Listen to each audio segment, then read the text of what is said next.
Hey there, Apple users. Experiencing the dreaded could not add card try again later message on Apple Pay can be frustrating, right? Well, in this guide, we're diving into how to fix the could not add card try again later Apple Pay error with some simple and effective steps. Stick around as we troubleshoot this issue together. Step 1. Check your device settings. First things first, let's make sure your device settings aren't the culprit. Go to Settings, General, Software Update to ensure your iPhone or iPad is running the latest version of iOS. Apple frequently releases updates to fix bugs, which might just solve your Apple Pay problem. Also, double check that your region settings are correct.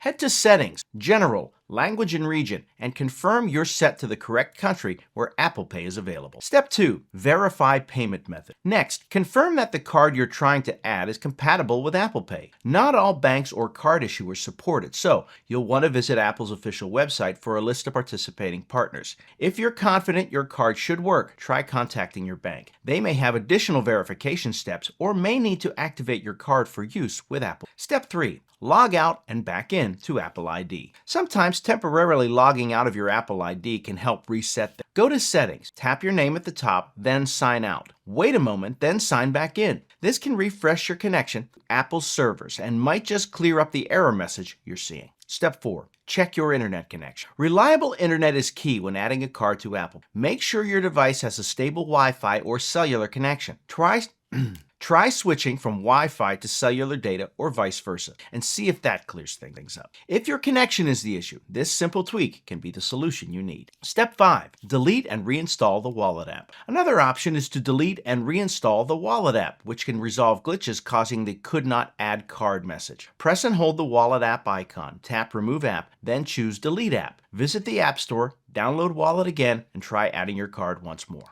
Step 6. Reset network settings. If all else fails, consider resetting your device's network settings. This action will clear out any glitches in your device's connection that may be affecting Apple. Go to Settings, General, Transfer or Reset iPhone. Reset network settings. Be aware that this will delete saved Wi-Fi passwords, so you'll need to enter those again after. There you have it. A straightforward guide on how to fix the could not add card try again later Apple Pay error. Whether it's updating your device, checking your card's compatibility, or just securing a stable internet connection, these steps can help you resolve the issue quickly. Remember, keeping your software up to date and your network connection solid can often prevent these hiccups. Try these fixes out and get back to using Apple Pay with ease. Thanks for tuning in and happy spending.